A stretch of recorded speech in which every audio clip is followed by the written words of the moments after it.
My name is Margaret Thorne, and I am 42 years old. For 15 years, my condo in Alexandria, Virginia, had been my sanctuary. It was more than just walls and a roof. It was a carefully curated space, a testament to meticulous order and the quiet comfort I had painstakingly built for myself. I considered myself a guardian of that peace, not just within my four walls, but throughout our entire small, respectful building. I was, in essence, the community enforcer, though I never spoke the words aloud. My motivation was simple: harmony. I craved it, cultivated it, and expected it from my neighbors. Any disruption to that delicate balance felt like a personal affront, a jagged tear in the fabric of the life I cherished. Life had been, for the most part, predictably pleasant. My mornings began with the soft hum of the refrigerator, the gentle clink of my coffee cup against the saucer, and the quiet rustle of the newspaper. My evenings ended with the peaceful silence of the hallway, a sense of security wrapped around me like a comforting blanket. But then, Eliza moved in upstairs. She was perhaps in her late 30s, though her lifestyle suggested someone far younger, utterly unburdened by the concept of consideration for others. My tranquility began to fray at the edges, slowly at first, then with increasing speed. Initially, it was the parties. Not just weekend gatherings, mind you, but raucous affairs on Monday nights, the bass thumping a relentless rhythm through my ceiling, vibrating through the very floorboards beneath my feet. I would lie awake, staring at the dimly lit ceiling, listening to the cacophony of loud music, shrill laughter, and the clinking of glasses. I was a person who valued her sleep, who depended on a full 8 hours to maintain her sharp focus, her unwavering composure. These disruptions weren't just annoying, they were an assault on my routine, a direct challenge to the peace I so fiercely guarded. I tried the direct approach, of course. I went upstairs, knocked politely on her door, and introduced myself, offering a strained smile. "Hello, I'm Margaret from downstairs," I'd said, trying to keep my voice even, devoid of the irritation that simmered beneath the surface. "I just wanted to mention that the music, particularly on weeknights, can be quite loud. I can hear it rather clearly." Eliza had merely offered a dismissive shrug, a quick, insincere apology, and then, as if to underscore her indifference, the music volume would mysteriously creep back up within the hour. It was then I realized that direct appeal, the civilized approach, was utterly useless with her. My observant nature had already registered the subtle disdain in her eyes, the way her lips barely curved into a smile, suggesting a deep-seated lack of empathy. My initial promise to myself that a polite conversation would resolve this had utterly failed. My strategizing began. If direct confrontation was futile, indirect measures were required. I documented every single disturbance: dates, times, noise levels. I spoke to the condominium association. They were predictably slow to act, but my persistent, detailed complaints eventually led to warnings for Eliza. The parties lessened, but did not entirely cease. Yet her other habits persisted. She would often return home from work well after 2 in the morning, her footsteps heavy above my bedroom, pacing back and forth across her living room, punctuated by loud, animated phone conversations that echoed through the quiet hours. It was infuriating, an unending series of small, inconsiderate acts that chipped away at my peace. Each time I thought I had solved one problem, another would immediately spring up in its place. It felt like I was constantly plugging holes in a leaky dam. This constant vigilance, this unending battle for the harmony of my home, had begun to exhaust me. For anyone who believes in fairness, this kind of disrespect is a universal problem. For more stories of people standing up for themselves, subscribe to Tales of Revenge channel for new revenge stories daily. And then, about 4 months ago, something new began. It was a rhythmic thumping, a creaking of bed springs, and muffled moans that echoed through my ceiling, often starting at the most ungodly hours. It was unmistakable. Eliza was having sex and doing so with a complete disregard for the thin floorboards separating our units. And this wasn't just a regular boyfriend. My observant nature kicked in immediately. I noticed a car, a dark sedan, parked intermittently in the visitors' spots, always arriving late at night and leaving before dawn. It never stayed through the daylight hours. And then, one morning, as I was leaving for work, I saw it clearly: a child's car seat strapped securely in the back of the sedan. The man was married. This wasn't just a noisy neighbor anymore. This was an affair, conducted with such blatant disregard for discretion that it felt like a deliberate provocation. The noise intensified. The affair became a nightly, sometimes even an early morning, occurrence.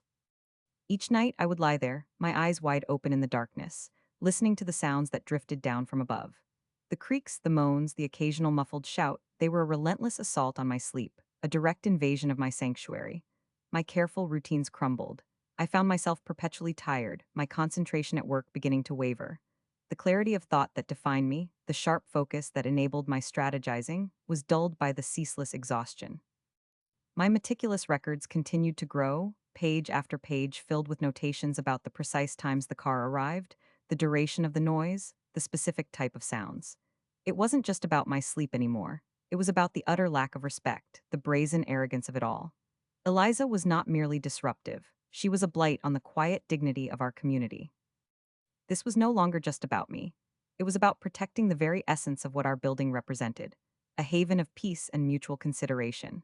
My uncompromising nature, previously applied to my own standards, now began to extend to the broader concept of order and propriety within our shared space. The frustration simmered, slowly bubbling into a cold, hard resolve. I knew, with absolute certainty, that polite requests and condominium association warnings would never solve this. This required a different kind of intervention.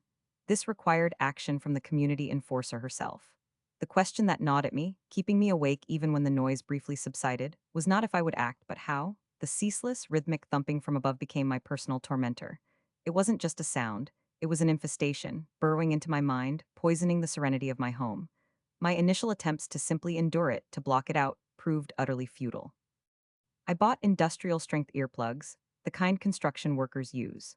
They muted the outside world, yes, but the vibrations still seeped through, a low, unsettling hum beneath the surface of my consciousness. I tried noise-canceling headphones, playing white noise or soothing ambient sounds, but the sheer volume and visceral nature of the sounds from Eliza's apartment cut through even that electronic barrier. Her indiscretion was so brazen, so loud, that it felt like she was deliberately broadcasting her affair to the entire building. My sleep schedule, once a bastion of clockwork precision, became a chaotic mess. I would drift off, only to be jolted awake by a sudden laugh, a loud groan, or the undeniable thud of bodies hitting a bed frame. The exhaustion was a heavy cloak draped over me, muffling my senses, dulling my normally sharp intellect. During the day, I found myself snapping at colleagues, making uncharacteristic errors in my work, and feeling a constant, nagging headache behind my eyes. My meticulous organizational skills, once a source of pride, began to falter. I would misplace documents, forget appointments, and find it increasingly difficult to focus on complex tasks. It felt like my very essence, my capabilities, were eroding under the relentless pressure of sleepless nights. This wasn't just an inconvenience, it was a physical and mental siege. My motivation, the harmony of my community, now felt inextricably linked to my own personal well-being. How could I uphold order if my own was in such disarray? The frustration curdled into something colder, something harder. It wasn't just Eliza's noisy trysts, it was her entire existence, the way she had invaded my peace, disregarded my requests, and openly flouted the unwritten rules of communal living. She was everything I was not: chaotic, inconsiderate, self-absorbed. My previous attempts to address her behavior through official channels, through polite conversation, had only reinforced her belief that she was untouchable. My uncompromising nature demanded a response, a solution that would be as effective as it was definitive. I needed to cut the head off the snake, and in this case, the snake had a name, a license plate, and a family. I began my deeper observations, driven by a growing, steely resolve. Every time the dark sedan appeared, I was at my window, watching. I noted the make and model, a recent model Honda Accord. The license plate was my primary target. I used a small pair of binoculars I typically reserved for birdwatching in the park, focusing them on the rear of the car as it sat parked under the dim streetlights. I recorded the full license plate number meticulously twice, just to be sure. My hands were steady, my mind clear, despite the weariness. This was a puzzle, and my strategizing mind thrived on puzzles. The next step required more than just observation. It required digital detective work. I remembered a colleague mentioning a website, a public records aggregator, for finding information from license plates. A quick, discreet search on my laptop led me to InfoTracer. The website was clean, professional-looking, designed to make information accessible, for a fee, of course. I hesitated for only a moment. Was this ethical? Was I crossing a line? But then, the image of Eliza's smug face, the sound of her laughter echoing through my ceiling, resurfaced. This wasn't about ethics. It was about restoring balance, about reclaiming the peace she had stolen from me, and by extension, from the quiet community I was sworn to protect. My uncompromising will asserted itself. The line, if there was one, had been blurred by her actions long ago. I keyed in the license plate number, clicked search, and watched the progress bar inch across the screen. The tension in my chest tightened with each passing second. The search results populated, and a name, an address, and a wealth of other details appeared. Mark Harrison. And then an address in a quiet, tree-lined suburb miles away from our building. It was a single-family home. This was it. This was the proof I needed, the first solid piece in the edifice of my plan. My heartbeat quickened, a small surge of triumph replacing the lingering weariness.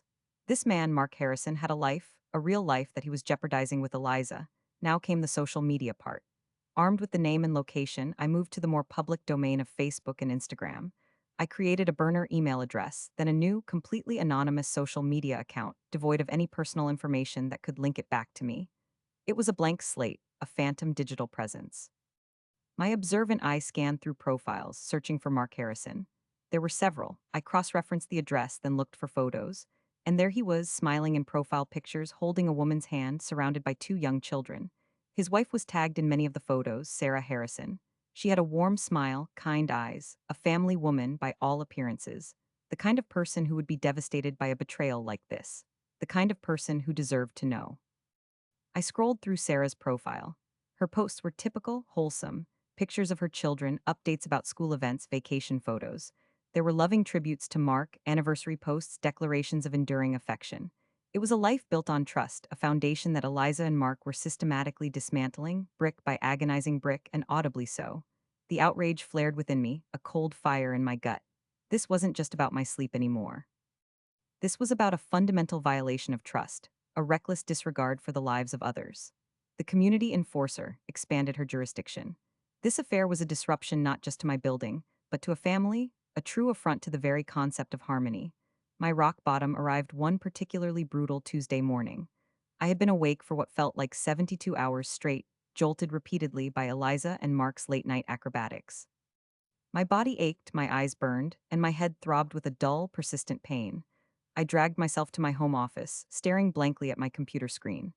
I had a crucial presentation to deliver that day, a culmination of weeks of work. My meticulously prepared notes blurred before my eyes. I tried to focus, to summon the clarity I usually commanded, but my mind felt like a tangled ball of yarn. During the presentation, I stumbled over words, lost my train of thought, and forgot key details. It was a disaster, a humiliating public failure, a direct consequence of Eliza's selfish actions. My professionalism, my reputation, things I had built over decades, were being systematically dismantled by her reckless behavior. Walking home that evening, the vibrant hues of the setting sun over Alexandria seemed muted, devoid of joy. I felt a profound sense of despair, a raw, consuming anger that threatened to overwhelm me. I had tried everything: polite requests, formal complaints, even passive endurance. And still, the disruption continued, now directly impacting my professional life, jeopardizing my future. The shame of my performance at work gnawed at me. I was a person who prided herself on control, on competence. And now I felt utterly helpless, a puppet on strings pulled by the inconsiderate whims of my upstairs neighbor. As I ascended the steps to my condo, each one felt heavy, like I was climbing a mountain of defeat. The silence in my own apartment felt oppressive, a cruel mockery of the peace I longed for. I sat on my sofa, the familiar comfort of its cushions offering no solace. My hands trembled slightly. This was it.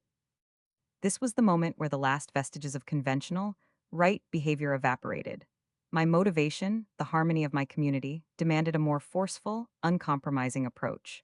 My strategic mind, though clouded by fatigue, began to whir with renewed purpose. The decision solidified, cold and resolute. I was no longer seeking a peaceful resolution, I was seeking justice. This situation had spiraled beyond mere nuisance. It had become a personal war, and I, Margaret Thorne, the community enforcer, was preparing to unleash the full force of my determination. The pain, the humiliation, the sleepless nights, all of it fed the unwavering resolve that would now guide my every action. This was the dark place, the turning point from which I would emerge transformed, ready to strike back. Subscribe to Tales of Revenge channel for new revenge stories daily. The decision made, a profound sense of calm settled over me, a chilling counterpoint to the storm of anger that had previously raged within. My mind, though weary, sharpened. This wasn't about petty spite, it was about precision, about restoring balance. My transformation was less a dramatic explosion and more a quiet, internal reordering. The frustration had been a fuel, now it was a focused laser beam. My traits, observant, strategizing, uncompromising, were no longer mere descriptors, they were tools, honed and ready for use. My motivation, the elusive harmony, now became the target I would relentlessly pursue, no matter the means. The execution of the plan had to be flawless, untraceable. I had already created the burner social media account. Now I needed the message. This was the crucial part, the single point of contact that would set everything in motion. It couldn't be accusatory, not directly from me. It had to be presented as an objective fact, undeniable and verifiable. My strategizing mind sifted through the information I had gathered. The car, the license plate, the odd hours, the baby car seats. The name, Mark Harrison, the address. It all had to be woven into a concise, impactful statement that would leave no room for doubt. I spent an entire afternoon crafting the message. I opened a blank document, my fingers hovering over the keyboard. Every word needed to be precise, every detail carefully chosen. I started with a neutral tone. I'm writing to you with information I believe you should know. Too soft, too tentative. I needed to convey urgency, credibility, and undeniable truth. I revised, deleting, and retyping, sometimes for minutes over a single sentence. I imagined Sarah Harrison reading it, her eyes scanning the words, her world slowly crumbling around her. I had to make it impossible for her to dismiss. Eventually, I settled on a draft that felt right. It began, "This is difficult to write, but I felt it was my moral obligation to inform you about your husband, Mark Harrison." This established the tone, reluctant but responsible. Then I included the undeniable facts. For the past 4 months, your husband, Mark Harrison, has been consistently having an affair with a woman who lives at Eliza's building address, apartment Eliza's apartment number. Naming the apartment number added a layer of specificity, making it undeniable. He visits her late at night, often between 11 at night and 2 in the morning, and leaves before dawn. This covered the odd hours I had observed. His car, a dark Honda Accord, license plate marks license plate number, is often parked in the visitor's spots overnight. This was the definitive proof, the untraceable link. You may notice a baby car seat in the back of his vehicle. This would hit hardest, confirming her worst fears and solidifying the nature of his deception. I chose to omit the details about the noise. That was my personal grievance, and while it was the catalyst, it was irrelevant to Sarah Harrison. Her pain would be enough, her shock the true weapon. My uncompromising nature meant I wouldn't sugarcoat it. I wouldn't add flowery language or emotional appeals, just the cold, hard facts.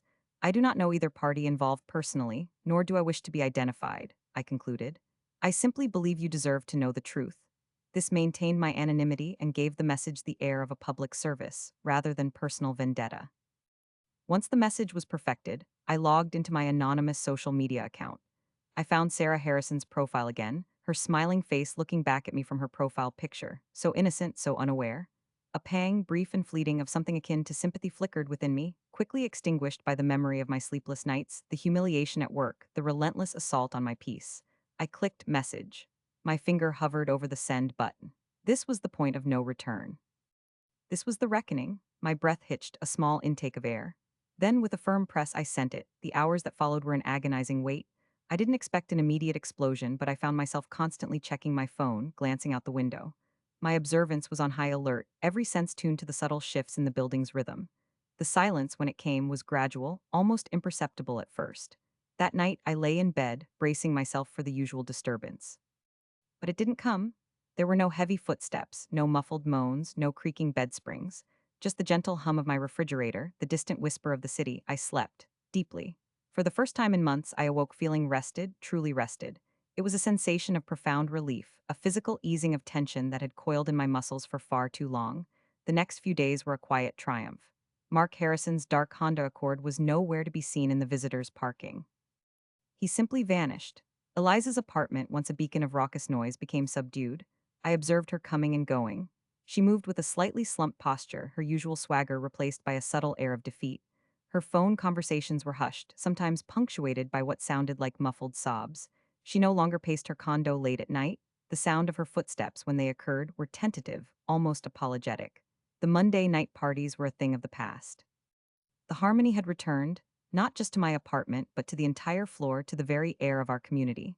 My grand payoff was not a monetary reward or public acclaim. It was the simple, profound peace of a full night's sleep. It was the return of my focus, my energy, my sharp wit.